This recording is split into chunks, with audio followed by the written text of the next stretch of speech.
ว่าเพดานไว้อันมาดามเจ้าถือกระเป๋าเอเมสบอกจะไปนะเมืองฝรั่งนะแม่นไปฮอดเมืองไทยแล้วเจ้ากินยังก่อ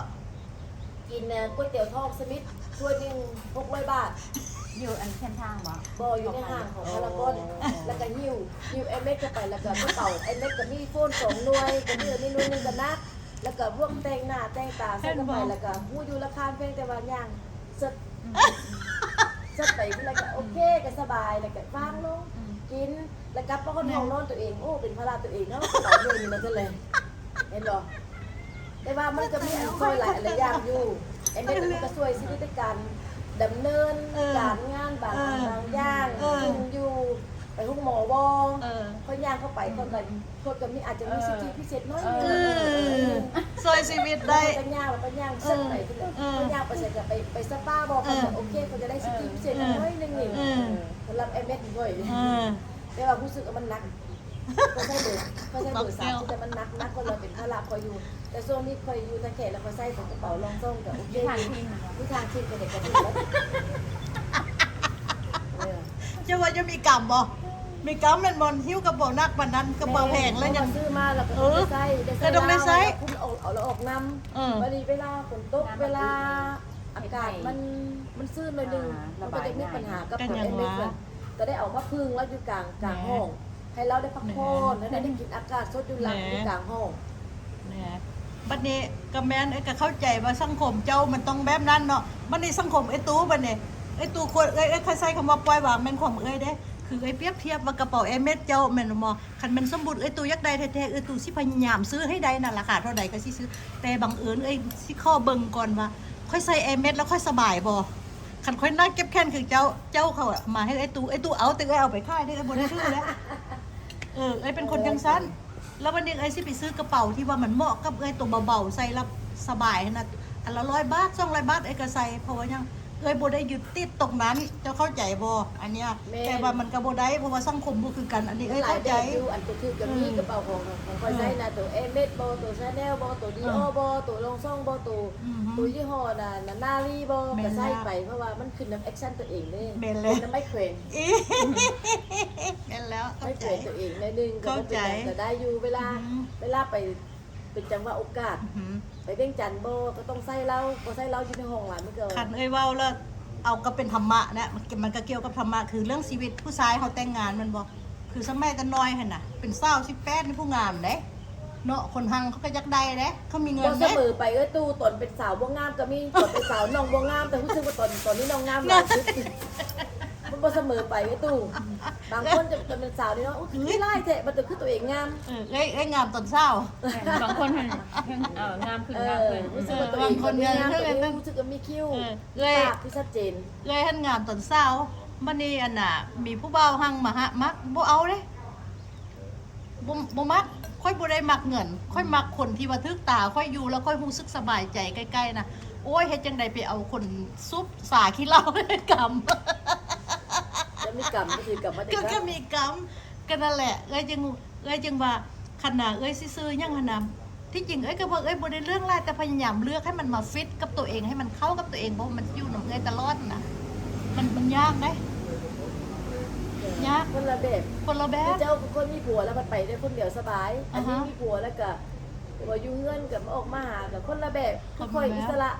เฮ็ดแต่เด็กเฮ็ดไปแต่ก็ไปอันไฟน้องสาวนี่แห่งฟรีดอมคักเลยอันนี้น่ะแห่งเป็นแม่เลี้ยงเดียวได้คนสามารถเป็นแม่เลี้ยงเดียวคือบ่งอผู้ชายเลยอันนี้เนี่ยอย่างงอผู้ชายได้ว่าห่วยคันค่อยเฮ็ดแปลงอันนี้บ่เป็นแม่นไผสิมาแปลงให้ค่อยแต่ค่อยมีความสามารถค่อยอ้อนผู้ชายแปลงค่อยได้ค่อยมีความสามารถอ้อนผู้ชายผู้บ่าวที่แบบมาแปลงให้ค่อยมาถือค่อยได้บ่อ้อนบ่เป็นอ้อนบ่เป็นอันเดอร์ไฟค่ะนี่ลุยเองแล้วค่อยบ่เอิ้นไผมาแปลงนะค่อยสิแปลงเอาเองนะดอกไฟค่อยสิเฮ็ดเองแม่นบ่แก้วดีไซน์แม่นบ่น้ำเท่านั้นแป้งค่อยก็สิคันบ่อันบ่ติดว่าเท่ายันวินหัวกิ้งลงมาจากหลังคานี่สิขึ้นไป2หลังคาเดี๋ยวนี้ฮะได้บ่เด็ดขาดแต่เป็นจังซั่นเดี๋ยวนี้ปัจจุบันนี้การใช้ชีวิตก้อยนะแม่ตะติ่งแล้วนึงเขาบ่เฮ็ดเขาบอกเขามีแล้วมีหนิงบ่มีเอ๋บ่มีเกี้ยงบ่มีแม่บ้านบ่เฮ็ดซอยแน่เข้าไปก่อนเด้อซะเลย เจ้าเห็นบ่คนเฮานะมันซ้ำคนน่ะซ้ำแบบนี่ อาหารแบบบ่คือกันยังว่านะครับบ่คือกันแล้วฉะนั้นล่ะสิ่งที่สำคัญเวลาไปเที่ยวไปกินนะกินไหมแซ่บลองซิมเบิ่งแซ่บกินไหมแซ่บเจ้าบ่แซ่บข่อย แม่แล้ว ข่อยบ่แซ่บเจ้าซะได้ แม่แล้ว บ่ต้องแบบว่ากินไหมแซ่บได้คล้ายๆบังคับ แซ่บเจ้าก็แซ่บข่อยบ่คือกันก็เลยว่าบ่ให้เอิ้นบ่ให้เล่าว่าโอ้เจ้าบ่แซ่บจ้าผู้ใดสิพาจะไปกินอันนี้บ่แซ่บอันนี้กินอ้าวแซ่บข่อยแม่แซ่บเจ้า อันนั้นก็คล้ายๆบังคับไอ้ก็บ่มักแต่ว่าน้องสาวนี่เพิ่นสลาดเด้เวลาบอกให้คนซิมเบิ่งแหมเพิ่นว่า ซิมเบิ่งแม่ ซิมเบิ่งเพิ่นใช้คำว่าซิมเบิ่งอันนี้ กินแม่แซ่บแซ่บ อันนั้นคือว่าห่วยบ่แม่นเจ้ามาจับยัดป้าค่อยสำบ่ว่าค่อยกินบ่ได้อันนี้บ่แม่นมันสิแซ่บคือกันหมดคนเนาะว่าซี่แหละจังซั่นได้คนเฮานะมันก็ฮะ หามันหลายอันหลายอย่าง เอาสิเว้าพวกคันซื้อเสื้อผ้ามาให้หรือไอ้ไฮเด้ก็เจ้าอยากโรแมนติกเนาะโรแมนติกยาเจ้าแล้วคันซื้อเกิบมาค่อยกลตีนจางค่อยใส่บ่ได้ เจ้าสิซื้อไว้ให้ค่อยเห็นยังค่อยเกลียดแล้วค่อยใส่บ่ได้มันงาม เป็นยังไงปากเปื่อยนะใครแล้วอะ โอไข่แล้วได้ เขาบอกว่าวัสลินดีต้องละลายดีแล้วคือวัสลินกันคนละลายนาน ไปหาหมอเขาก็เอายาเอาอ้อยแม่นเนาะภาษาบ้านเฮาเขาเอิ้นบอกอ้อยแม่นอันเดียวกันกับเบ เดี ส ยว ลิน กับวาส วั ลิ ส น ลินดีที่สุดเราสำหรับทุกคนเด้อผู้ใดวัสลินมีปัญหาขั้นบ่อย่างนั้นวัสลินก็ไปนี่ปิดทิ้งเลยยาพิเศษของคอยวัสลิน ยาวิเศษแท้เอ้าเจ้าฮู้บ่อันน่ะผิวหน้าค่ะมันดำๆเป็นอันน่ะหูคุ้มข้นเป็ดหั่นน่ะเจ้าเอาวาสลิน1บวงคิมินเนาะคุคิมินนะ1บวงมาผสมกันแล้วมันเดี๋ยวนี้เอามาทาพอกหน้าไว้นะมันแหละเลาะพอประมาณ15-20นาทีเนาะมันแล้วพวกเจ้าก็ไปล้างออกมาก่อนสิล้างน้ำมือคั้นเนาะอ้าวดำๆมันยังเนาะออกหมดหน้านี่ใส่ปิ้ง ไปเช้ามีอาหารกรุบในคน ลองมึงเด้อ สิลองเห็ดมาก่อนมีคิมิน คิมิน วัสลินก็เป็นอย่างนั้นแหละ นี่บวงอันนี้นี่พี่น้องนี่1บวงอันนี้เอาคิมิน1ซอนวาสลิน1ซอนผสมกันเอาคนโคเละให้เข้ากันแล้วเป็นพอกหน้าพวกเจ้าสิไว้10นาที20นาทีหรือ30นาทีเรื่องของพวกเจ้าอย่าเกินก็รำคาญเนาะมันเหนียว แล้วบัดแล้วพวกเจ้าไปอันก่อนสิไปล้างหน้าน่ะคัดมันเนี่ยเพราะว่ามันอยู่หน้าเราเด้เฮาสิไปอาบน้ำเฮาก็คัดมันนิดนึงแล้วเอาเพปเปอร์เทาไม่ยังนี่นะเสร็จออกเนาะมันเหนียวคันไปล้างล้างสบู่หั่นเลยบ่ได้เอาเสร็จออกแล้วก็ล้างหน้าธรรมดาหน้านี่นุ่มใส สิลองเห็ดมันก่อนอยู่เฮ้ย หวยส่วนใดเอา ไปหาคุดเอาคิมินก่อน เอาเพื่อบอกไอ้ตูเป็นแอสเตติเชียนเด้อค่อยจ่ายมาหมด$3,500สมัย30กว่าปีนี่น่ะค่อยก็ซื้อมาอยู่ในวีซ่าน่ะแต่ค่อยหันใส่ประโยชน์ไปบ่ได้เพราะว่าค่อยบ่เฮ็ดเวียก คำเดียวที่หมู่มักเว้าเยอะหมู่ว่าของฮู้ท่วมหัวเอาตัวบ่ฮอดว่าซั่นแม่นขวมเฮียนมาหลายอาชีพแต่บ่ได้เฮ็ดหยังเป็นหยังว่าติซึมเศร้ากินซึมเศร้ามายามเราบ่อยากเฮ็ดเท่านั้น เจ้าเห็ดอันนี้ก็ได้เอ้ยตู่เจ้าก็เฮ็ดสูตร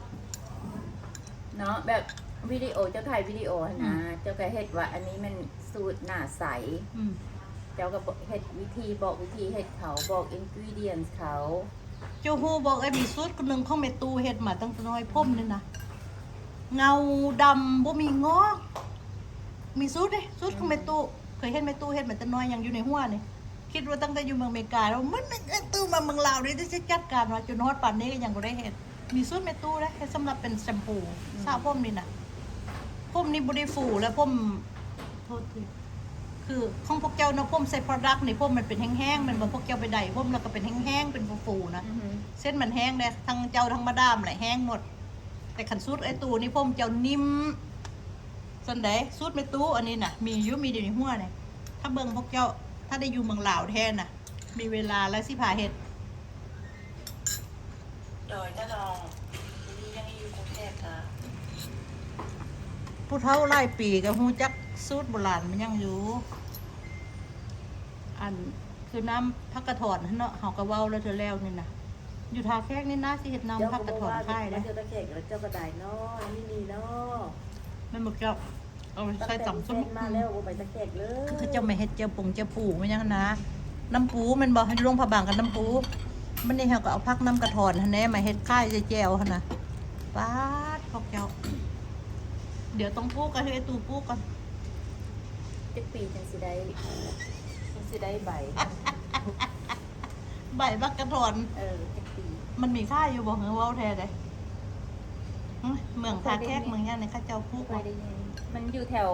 อากาศเย็นที่บอก คือมันน่าปันป่วนเหมือนกันเท้ากับอากาศก็คือท่าแขกนี่ตัว แถวเหนือบุคือได้ บ่คือบ่ แถวเหนือเย็นได้ บ้านเอ้ยก็ติดหลวงพอบางแล้วก็สิเว้านะ ท่านแถวนั้นเราบุคืออากาศคนละแนว เป็นโรคกินลื่นถามที่เขาได้เป็นน้ำแก้วลื่นของน้ำข้างนอกอีกทุกอกไม้ตัวนี้นี่ว่าผูกระเบื้องไม้มัดฝั่งห้องข้างในกระเสียดของน้ำสักโคกไม้มัดเลยอีก ในห้องเบอร์แป๊ดคือกันบ่ เบอร์แปดมันยังคนต้องไต่แต่ละบทเนี่ยคนไต่เบอร์ซิปก้นเหรอคนจะมาไต่ตรงนี้เราถือจบเกี่ยวกับใบก้นมันจะกลับมาใหม่เพราะเขาไม่อยู่แล้ว ไตไปรถ5 เดือนได้กลับมา ไอ้ตัว5 เดือนกลับมาจะมีโอกาสไตไปรถ มานู่เลยก็เลยว่ากันแล้วไอ้ครับที่ว่าสร้างกันนะสร้างกอก็เป็นมา จังหวะเมื่อเข้าท่าแล้ว ตัวนั่งหายกับแม่กูจะได้เงินบ่ตัวสนะอันน่ะกำลังมีความคิดตัวนี้ที่ไม่อันนั้นบนนี้นี่น้ำปั่นกับนั่งนี่ ใส่อยู่สายเฮ็ดอยู่ มั นี่ น ดี เป็นไม้แล้วให้มันสูงขึ้นอันไม้ละแดงสูงขึ้น ก็ได้ค่ายง่ายกว่า เศร้าไม่เฮ็ดอยู่นี่หรอวะ มันบอกมันเป็นบนมันอันเราลงความคิดที่ครูบอกมันเป็นล็อกที่แล้วอันย่างเข้ามาขึ้น คนเข้าไปซื้อยาก อันนี่แหละบนฝากเป็นตู้ล็อกอันตู้ล็อกเครื่องนะ อือฮึ แล้วตู้เส้นของเรียกนี่มันที่เป็นลูกหัวนี่ว่า คนเข้าไปซื้อยาเขาอยู่ไหนนั่นน่ะแม่นบ่แต่ได้เพราะว่าต้องนั่น เป็นนั่นแหละ ที่บนนี้ อยู่หน้าซ่านปูบ่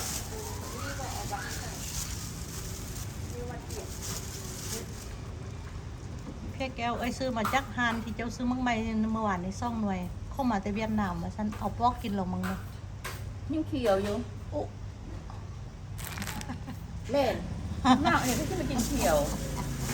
จักเล แม่ ย แล้วปอกให้ เออ แม่เอง อัน มาปอกมากกันนี่ลองชิมมาดิโอ้ย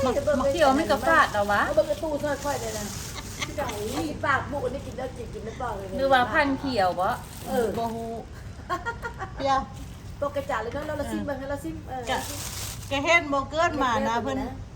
นเฮ็ดบ่ให้คือกันเนาะ มันสูงขึ้นต้นไม้นี่ล่ะเฮ็ดเสร็จกำลังจะออกแบบนี้ดูจืดๆนั่นเองนะ เห็นบ่ ดูบนนี้มันครบนี่แล้วเฮ็ดน้ำปั่น อ๋อจะสมควรทรงเดี่ยวกับอาหารกาแฟขนาดต่อเนื่อง เป็นซุ้ม จากงานกาแฟเลย มันยับออกมาจากทางขาตะกี้นิดนึงแล้วนั่งหนิงบอกว่าเฮ็ดอันนั้นผู้ดีสำหรับคนยืนปั่นดอกไม้เฮาแล้วแต่ว่าตู้ที่เราเฮ็ดมันงามๆนิดนึงให้ต้นที่เป็นกระจายไม้มันงามนะ ได้ค่าดีคักแล้วเพราะว่าอยู่กับร้านเลย ซื้อง่ายคนซื้อง่ายเขาบ่ต้องยางเปิดประตูเข้าไป การประเกตเกตมาแล้วคนนั่งข้างหน้าเขาบริหารเขาก็ได้ขายแล้วมันไม่สั่นต้นนี่เดี๋ยวนี้พอสั่งไปแล้วซิมีคนนั่งนาบูดนี่ต้องหนีแล้วจะเบิ่งให้เขาไปให้ต้องหนีเบิ่งเซ้ย อ่าฮะ ขั้นบ่ห่วงหมองจอดรถเนาะปู่ออกมาอีกหน่อยหนึงห่วงบ่ เล่นเราบอกอยู่จะลงมันจะยากกว่านี้ได้ว่าสูงที่คนทุกองได้หนีเลย บ่น้อยเดียวนะ แบบไก่ต้นไม้มาน้อยเดียวนะ แบบเขตต้นไม้นี่นะ เป็นเบา ให้เขานั่งห่มหมองต้นไม้เลยค่ะนะ สิให้น้ำปั่น ต้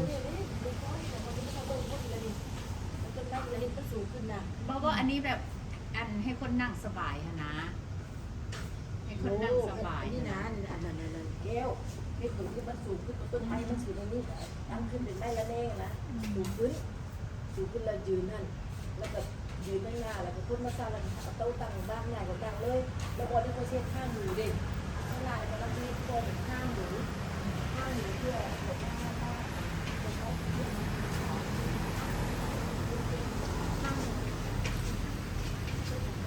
อืมเป็นเบาเรื่องธุรกิจเพิ่นสิเฮ็ดคานค่ายน้ำปั่นมักไม้อยู่ทางนี้ตึกนี้เพิ่นก็เฮ็ดอยู่แล้วทางในเพิ่นก็เฮ็ดมีค่ายท่องมีข้างมาดามนี่นะแล้วบัดแล้วนี่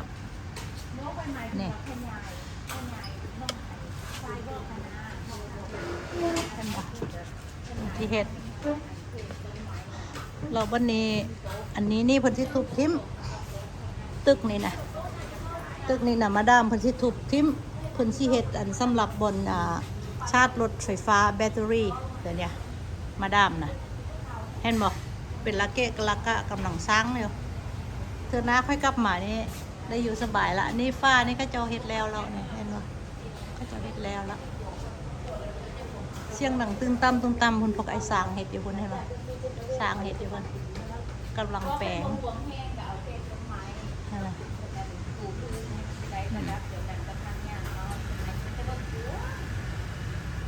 เห็นบ่คนที่เฮ็ดบนจอดไฟ โอ้ยมีแต่อันนั้นเนาะ ชาร์จรถไฟฟ้า เนาะมีแต่แล้วก็จะมีเขาสร้างเขาจะสร้างมันเลยนะคืองานเย็นเลยบัดนี้ เนี่ยคนธุรกิจเนาะมาด้ามเป็นธุรกิจไอ้ตู่คันบ่ฮู้เรื่องหยังดอกไอ้ เดียว ตู่ ไป มีแต่กิน เดียวไปทางไหนกันมีแต่แนวสีเฮ็ดเนาะมีแต่แนวแบบ ไอ้ตู่มีแต่กิน เจ้าหัน แม่นี่ตรงนี้ปั๊บแล้วก็น้ำปั้นมันถึงสะอาดก็ไปไกลมาล้ำควรทุก บ่คือเรื่องได้ค่ายดีในค่ายนี้แน่นอนเพราะมันง่ายสะดวกผู้ใดยางเป็นยางมันก็ซื้อ มาสุขภาพเฮาบ่ได้เฮ็ดแบบว่า แม่นแล้ว อันนั้นกินเพื่อสุขภาพ แม่น น้ำปั้นอะโวคาโด ลูกค้านี่ก็สิในหั่นนะฮะแก้วกับตู่กับโจนี่แหละลูกค้าประจำ อาจารย์มันเป็นประมาณเดือน10อากาศดี ลูกค้าประจำ หลักล้านอากาศเป็น10อยู่หลักล้านเลยเป็นแบบลงหักดีลงหักเลยแบบว่าบ่อยากเป็นนั้นเลยบ่อยากปะไปใส่เลย แห่งไอ้ตู่มานั่งมาอยู่โรงแรมเจ้านี่ก็มือละจอก30มือ30จอกไหลหัวไอ้ตู่หัวเดียวเอาวางพุ่นแน่ขอบใจหลายๆขอบใจเจ้า อันนี้ นี่ ก็บ่ได้ดิบเป็นนะเบิ่งมันจะทุกข์บ่ได้เนาะ บ่เลยว่าซุปไปกินมึงเอาไปกินอ่ะเอาอยู่ซุปไปกินรถซั่นแน่ ได้บ่ คนหอ ได้ ม แบบเขียวซื่อ แม่นเอาไปให้คนกินเนี่ย ๆบ่เคยเห็นเคยกระดิ่งสีเขียว โอ้ย ท่านเฮาซื้อเฮาก็เลือกเอาแต่สีเหลืองเนาะ แล้วเว้าบ่เป็นธุรกิจบ่ฮู้เรื่อง มาคนละอย่างผ่อนสวรรค์ ไอ้ตู้ผ่อนสวรรค์เรื่องกิน นั่งกิน2-3ชั่วโมงได้อยู่อันอื่นบ่ฮู้เรื่อง ซุกระบ่มาเขียบเจ้านะ ได้อยู่ได้แต่3หน่วย4หน่วยอยู่หั่นน่ะมันแข็ง มาเขียบเป็นอันนี้ จากอันนี้นะ มันยังบ่มันเขีย ก ว แมนนะกะแมนนะแต่มันก็ใกล้สิเมื่อแล้วมันก็บ่ได้กินมันบ่มีหยังอันนั้นก็เลยกินดีกว่าบ่ได้กิน ฟาด อันบ่แม่นย่องมะเขือเมืองไทยนะคือเอิ้นมะเขือนั่งเนาะเนื้อมันใหญ่ๆเด้อ เก็บมาโทรแซ่บแต่มันดึกออกมามันเจ้าชื่อบ่เก็บฝ่ายนี่ บ่ เก็บหนังแซ่บกว่านี้อีก บ่ฮู้จักแล้วมีเห็นแต่เท่านี้บ่ได้มีไผขายยังไง หน้าอันนี้ไข่อันนี้ไข่ ได้ยินแต่เขาเจ้าเอิ้นมะเขือนั่งแต่ฮู้ว่าเนื้อมันแน่นๆนะแก้วเม็ดมันใหญ่กว่านี้ เก็บ นะ หนังแซ่บ ได้ในบ่ฮู้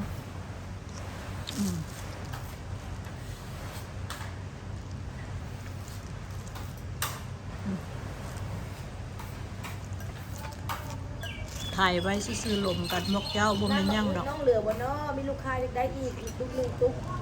เดี๋ยวถ้าให้เอ้ยพามาสิพากันไปเฮ็ดสวนน่ะสิปลูกไว้ให้กินให้กินดอกไม้ให้ออกไปสวนผม แม่น ก็ได้แล้วนี่นักซื้อได้เดี๋ยว20,000นี่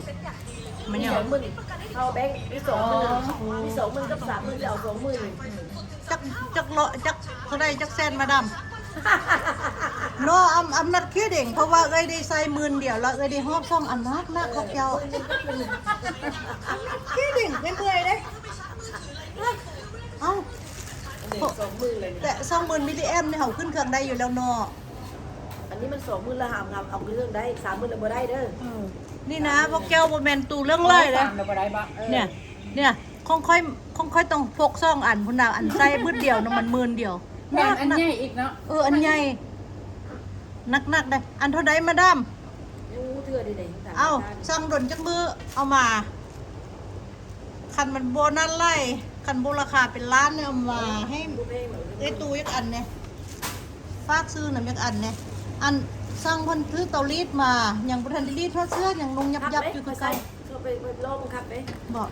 ยังบ่ได้เปิดกล่อง เร็ว โอ้อันนี้น้อยหา คนที่ลงกระเป๋าเร็ว เดี๋ยวไปเอามาให้เบิ่งยักเบิ่งบอกว่าเป็นยังไงยังบ่ทันได้เปิด กาสร้างเธอมันคือสิโลแท้ คักเลย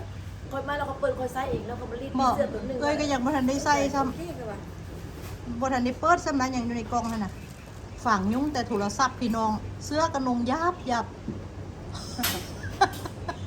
เสื้อค่อยนงยับ เสื้ นั่นล่ะ อยังไม่ได้ใส่ประเด็นแล้วคนไปไหนโอ้ยปฏิบัติ เทวดาเลยไปปารีสก็ยักนุงเสื้อรีดอยู่เด้ บริษัท Dress กินไว้ก่อนจังหน่อยไปฮอนเมืองปารีสแล้วมันสิแพงไล่อันใดก็ได้สิได้ฮอบมีไปนำ ไปเที่ยวยุโรปได้กินมีวะเนี่ย เราคือบ่มีพี่มีน้องเราคือบ่มีพี่มีน้องเลี้ยงเนี่ยเนาะเขาสิป้าให้อยู่แคมป์ทางบ่ สงสัยไอ้น้องบ้องไอ้ตู่เบาไล่ให้อยู่แคมป์ทางไปให้เขาให้กินบอกบ้าก็เจ้า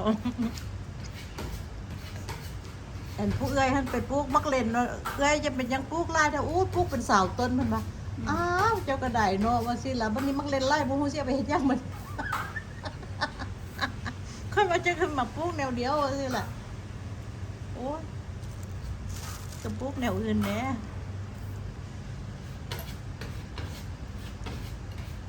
ปลูกแต่มักเล่นว่ามักเพชรมักเพิดบ่ปลูก เราก็ปลูกแต่ถ้าเราปลูกมักเล่นไร่ต้นโพด ให้ก็ได้2มื้อแต่4ห้องบอกเจ้าเอ้ยโรงแรมมื้อ2มื้อแต่4 บัดนี้แล้วพวกเจ้าสิได้เห็นอาหารแค่ข้าวเนี่ยเพราะว่าน่ะพี่น้องเอ้ยน่ะเขาเจ้าคันสิเว้ากับอิสลามเนาะเขาเจ้ากินอาหารแค่ข้าวกินหยังจังนะแต่อยู่บ้านเอ้ยบ้านน้องเขาเจ้าก็กินลาบกินหยังน่ะเฮาคนลาวเนาะแต่ส่วนหลายแล้วก็เป็นลูกเคยลูกหยังหั่นน่ะมันก็ติดกับพวกแค่ เขายั ข้าง ว ใส่อันนั้นอยู่อ่ะเขา เขาจะเป็นหัวเป็นหยังได้เกิดเป็นหยังแต่อยู่ในเงินเขาบ่ใส่ โอ้เพิ่นออกไปนอกแล้วปี คือร้านเศร้ามันยังเขาใส่ก็ขุมเขายังหั่นน่ะแต่ว่าอันน่ะน้องเศร้าก็เอื้อยเห็นกับบนนั้นเป็นบางครั้งที่ไปหั่นไปนี่แล้วก็ขุมซื่อๆน่ะคันไป5คนนั่นน่ะคันอยู่เฮือนก็จะก็นุ่งยาวๆยังซื่อๆคือคนมาเลเซียนะแต่งตัวแบบมาเลเซียนะอ่ะบอกเกี่ยวกับสิได้เบิ่งไล่รสชาติพี่น้องติดตามไว้รถ เจ้านี่ต้องมี FC ใหญ่นะมีแต่คนติดตามเนาะ นั่นนี่นะดูสลงดุนซื้อซื้อแอนดรอยเพื่อยักเป็นไรก็เจ้าเบิ่งยักก็เจ้าเห็นซื้อแล้วก็เห็นบ่ได้ก็เลยงุดงิดเมื่อคืนเนี่ยบ่ได้รับบ่ได้นอน จนยางออกมาหนังนิ่งว่าอันน่ะไอ้ตู้เสียงเจ้าคือเปลี่ยนนะบ่เปลี่ยนอย่างอีลามันงุดงิดวันนอนก็บ่ได้นอนเนี่ยเขาว่าได้เอ้ยน่ะกันเอ้ยนอนบ่พอเลยเอ้ยงุดงิดมานับติ๊งหน่อง เป็นมีกินพึ่งเอ้ยน่ะ เองเจ้าเนี่ย เป็นแน่ได้ไงนะต้องนอนโอ้ยมือใดก็ตีหนึ่งตีสองแกเอ้ยวุ่นวายแต่กำลังโทรศัพท์สิมาคนไม่ได้พามันนานมันเป็นวิกแล้วนะเป็นอาทิตย์แล้วนะ สมพ่อจังเงินจิตใจค่อนข้างจะ โอ้ย บ่สงบ บ่คนมาวุ่นวายอยู่ใน จะ น่ะ บอก เบิดโอ้บ่แม่นปี2 ปีแล้วบ่ ว่าปีกายเป็นเดือน4ปีกายมาตั้งกิโล